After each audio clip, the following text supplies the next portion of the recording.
अस्सलाम वालेकुम स्टूडेंट्स। आज हमने एक्सरसाइज 6.1 का क्वेश्चन नंबर 4 करना है। Find LCM. फर्स्ट पार्ट है इसका 39 x7 y³ z and 91 x5 y6 z7।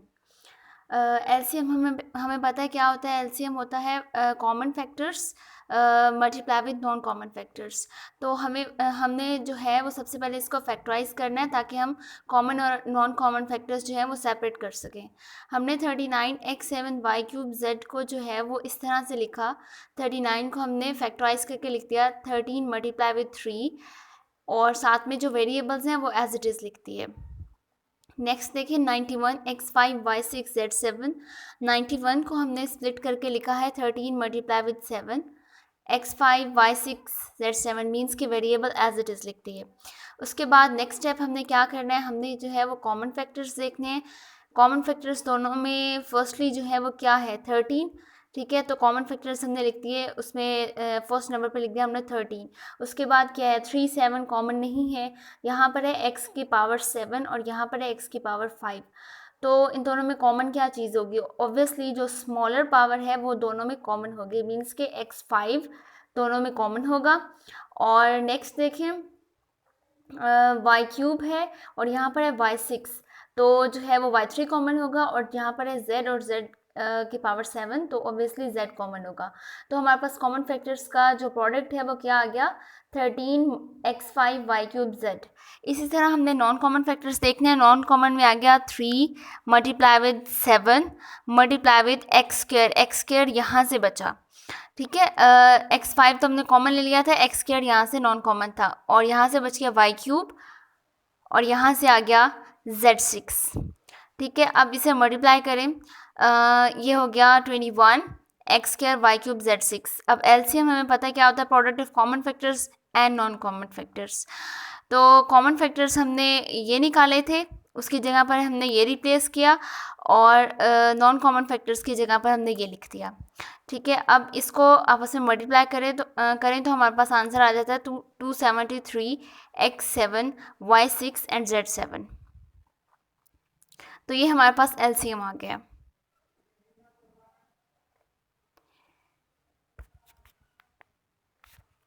Next question है हमारे पास question number 5। Find the LCM by factorisation. हमने जो है वो एलसीएम फाइंड करना है बाय फैक्टराइजेशन। फर्स्ट पार्ट है इसका हमारे पास x² minus 25x plus 100 and x² minus x minus 20। दो जो है वो सेकेंड ऑर्डर की एक्सप्रेशन हमारे पास गिवन है, जो कि हमने 5 चैप्टर में भी इसी तरह से ही जो है वो एक्सप्रेशंस को हमने फैक्टराइज किया था। तो हम जो है वो इसे फैक्टराइज करेंगे उसी तरह से कि दो नंबर्स की फॉर्म में मिड वाले नंबर को जो है वो स्प्लिट करेंगे और बाद में उसके फैक्टर्स बनाएंगे। हमने firstly x² minus 25x plus 100 को लिया और माइनस 25x को हम लिख सकते हैं माइनस 20x माइनस 5x और बाकी साइड वाली चीज़ें जो है एज इट इज़ लिख दी। ये प्रोसेस तो हमने पढ़ा ही हुआ है 5 चैप्टर में, तो इसे एक्सप्लेन करने की इतनी ज़रूरत नहीं है। तो यहाँ से एट द एंड हमारे पास फैक्टर्स आ गए x minus 5 into x minus 20।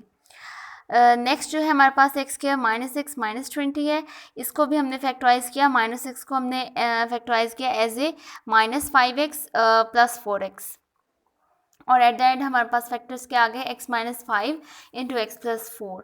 ठीक है, अब इसके फैक्टर्स हमारे पास क्या आ गए x minus 5 into x minus 20 और इसके फैक्टर्स क्या आ गए हमारे पास x minus 5 into x plus 4। तो अब एलसीएम क्या होता है, common factors multiply with non common factors. हमने फर्स्टली जो है वो इसमें कॉमन फैक्टर्स देखने हैं। यहाँ पर है x माइनस 5 और यहाँ पर भी है x माइनस 5, तो कॉमन फैक्टर में आ गया x माइनस 5। मज़ीद इन दोनों में कुछ भी कॉमन नहीं है। और नॉन कॉमन फैक्टर्स में देखें क्या आएगा x minus 20 into x plus 4। Next इसका प्रोडक्ट देखें क्या आ जाएगा x minus 5 into x plus 4 into x minus 20। ये हमारे पास जो है वो एलसीएम आ गया है। हमने इन दो एक्सप्रेशंस का एलसीएम फाइंड किया है बाय फैक्टराइजेशन।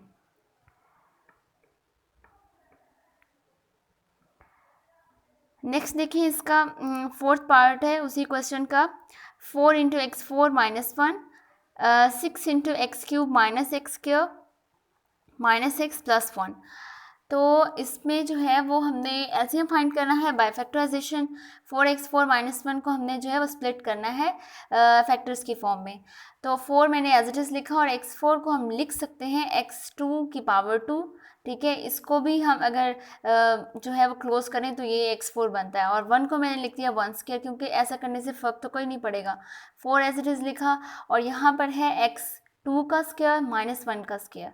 ठीक है, ये फॉर्मूले की जो है वो शेप बन गई है ए स्क्वायर माइनस बी स्क्वायर की। तो इसको हम एक्सपैंड कर सकते हैं इस तरह से, ए माइनस बी इंटू ए प्लस बी। तो जो है वो नेक्स्ट स्टेप में हमने इसे एक्सपैंड कर दिया, ये हो गया x square minus 1 into x square plus 1 means के ए माइनस बी इंटू ए प्लस बी।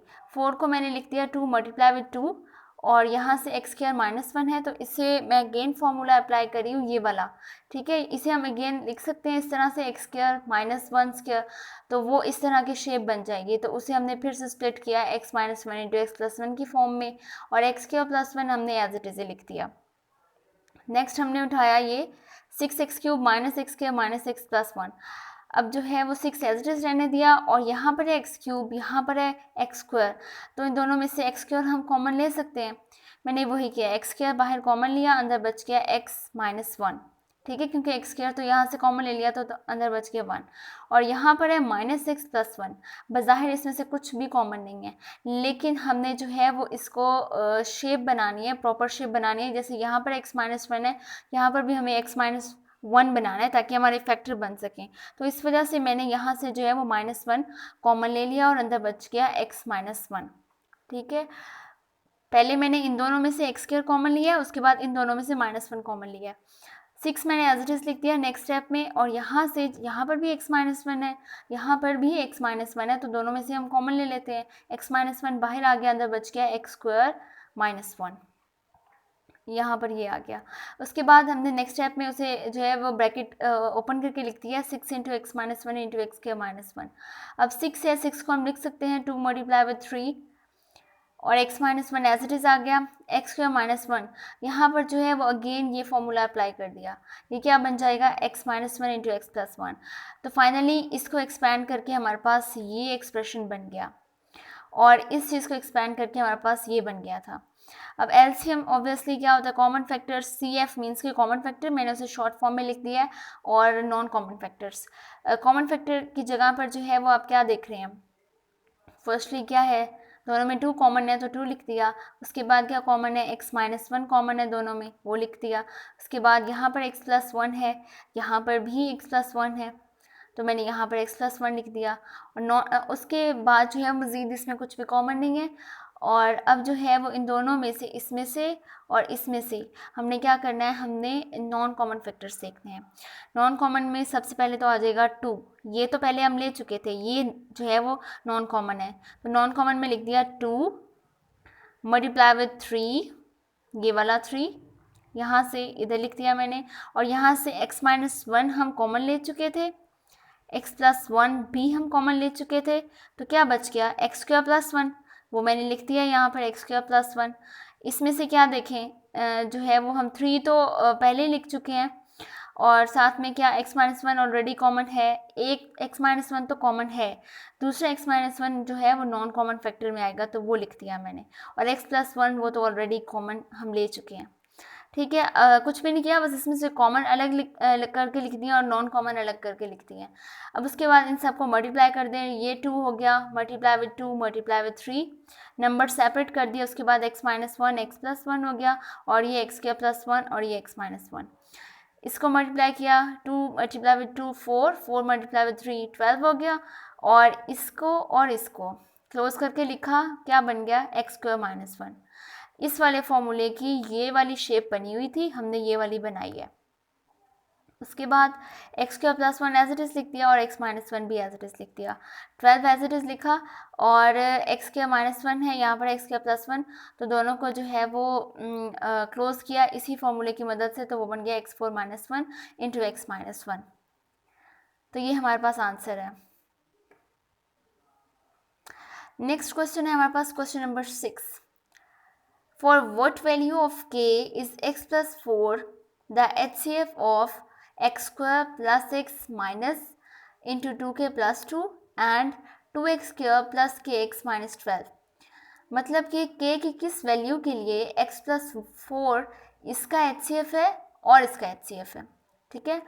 k की किस वैल्यू के लिए ये टर्म इन दोनों का HCF है, मीन्स कि हाईएस्ट कॉमन फैक्टर है, ठीक है। हमें जो है वो k की वैल्यू फाइंड करनी है और प्रॉपर्टी कौन सी यूज़ करनी है, हमने HCF की प्रॉपर्टी यूज़ करनी है, मतलब कि इसको इससे डिवाइड करना है। HCF क्या होता है, हाईएस्ट कॉमन फैक्टर, और फैक्टर क्या होता है, उसको कम्प्लीटली डिवाइड करता है। इस वजह से हम x+4 को जो है वो इससे डिवाइड कराएंगे। x+4 हमने बाहर रखा और इस टर्म को अंदर रखा, ठीक है, क्योंकि ये इसका HCF है, इस वजह से। अब यहाँ पर है x², ठीक है, और यहाँ पर है x, तो हमें इसको किससे मल्टीप्लाई करना पड़ेगा, हमें इसे x से मल्टीप्लाई करना पड़ेगा। हमने इसे x से मल्टीप्लाई किया, क्या आ गया, x² + 4x, ठीक है। उसके बाद साइन चेंज करें, यहाँ पर नेगेटिव हो जाएगा, यहाँ पर भी नेगेटिव, ये आपस में कैंसिल आउट, यहाँ से क्या बच जाएगा, -3x, और ये वाली टर्म्स जो दो हैं इनके नीचे कुछ भी नहीं था तो ये एज इट इज़ आ जाएंगे, -2 के -2। उसके बाद यहाँ पर है x+4, यहाँ पर है -3x, तो इसको हम -3 से मल्टीप्लाई कर देते हैं। इस पूरी टर्म को हमने -3 से मल्टीप्लाई किया तो क्या बना, ये आ गया -3x एंड -12।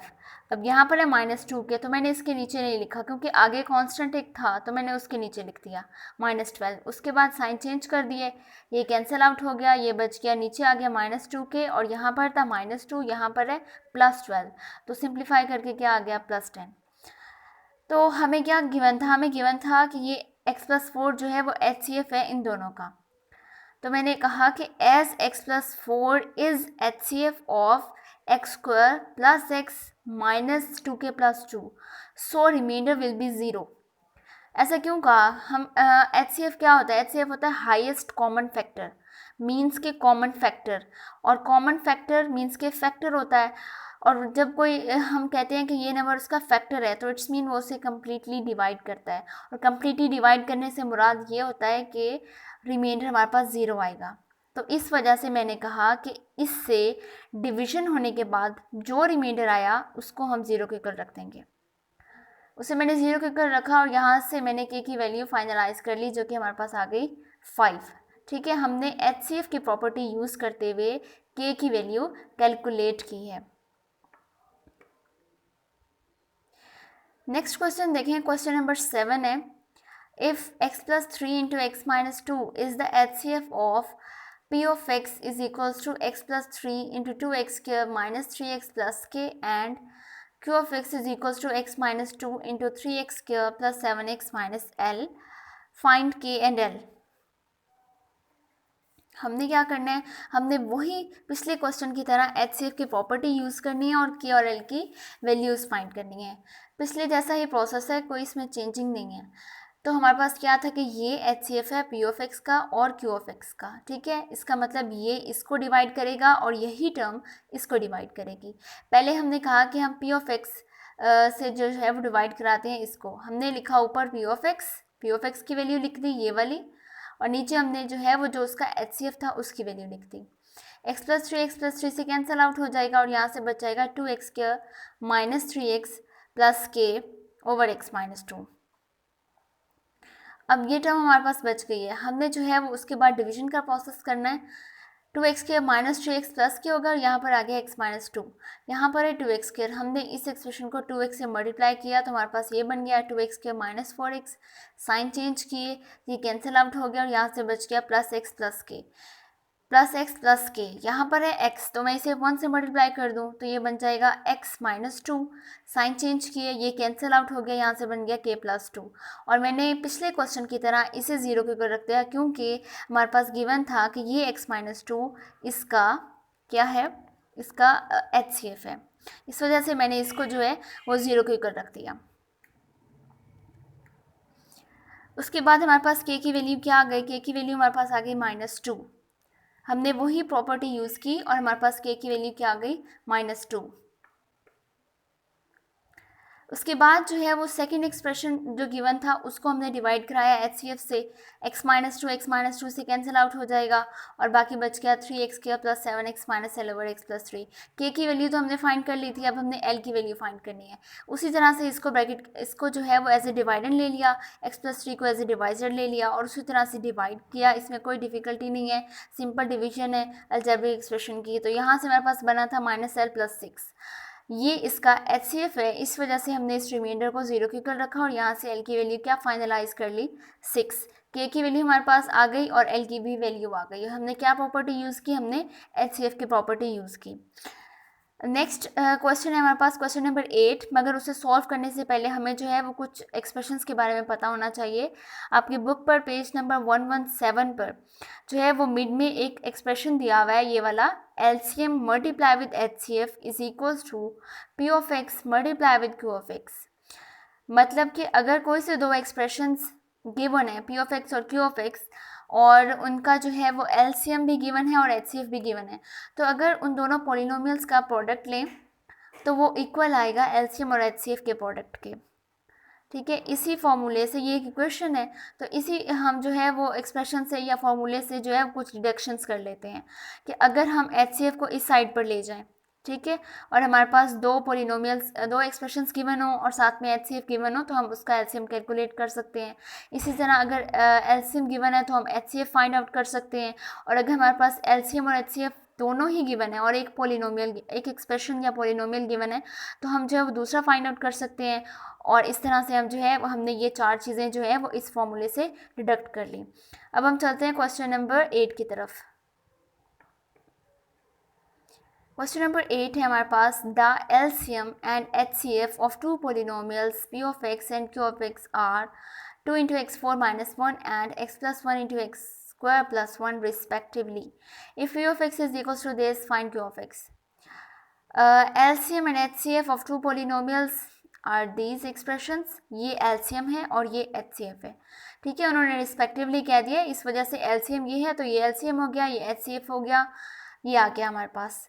और हमें P of x गिवन है, हमें क्या करना है, Q of x फाइंड करना है। LCM HCF is equals to P of x multiply with Q of x, ठीक है, यहाँ से हमारे पास ये दोनों चीज़ें हैं, P of x भी है, Q of x find out करना है। तो जैसे हम सिंपल इक्वेशन में करते हैं उसी तरह से हम जो है वो P of x को इस साइड पर ले गए, यहाँ से Q of x हमने वैसे रहने दिया, Q of x इस साइड पर ले आए और यहाँ पर LCM और HCF की वैल्यूज़ रख दी और नीचे जो है वो P of x का एक्सप्रेशन रख दिया, ठीक है। उसके बाद 2 into x4 minus 1 as it is, x plus 1 as it is, x square plus 1 as it is, और यहाँ पर था x³ plus x²।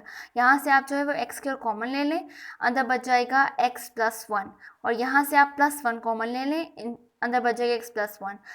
जो है वो यहाँ से हमने 1 इसलिए कॉमन लिया है ताकि यहाँ पर जो है वो दोनों की शेप जो है वो ये x plus 1 है तो यहाँ पर भी x plus 1 बन जाए ताकि हमें फैक्टर बनाने में आसानी हो जाए। 2 हमने एज इट इज़ लिखा है, x4 - 1 को पिछले क्वेश्चन की तरह से स्प्लिट करना है, x2 का होल स्क्वायर -1 स्क्वायर, और बाकी दोनों चीज़ें जो है वो एज इट इज़ लिख दी। और नीचे जो है वो यहाँ इन दोनों में से x plus 1 कॉमन ले लिया, अंदर बच गया x² + 1। नेक्स्ट स्टेप में इसे ओपन किया, x² - 1 इंटू x² + 1, और यहाँ से आ गया x plus 1 इंटू x² + 1, और ये दोनों टर्म्स एज इट इज़। उसके बाद कैंसिलेशन कर दें, ये x² + 1 इससे कैंसिल आउट और ये x plus 1 इससे कैंसिल आउट, यहाँ से बच गया 2 एंड x² - 1 एंड x² + 1। इन दोनों को अगर आप फॉर्मूले के ज़रिए जो है वो क्लोज करें तो ये क्या बन जाएगा, 2 into x4 - 1। तो ये हमारे पास जो है वो Q of x का रिलेशन आ गया है।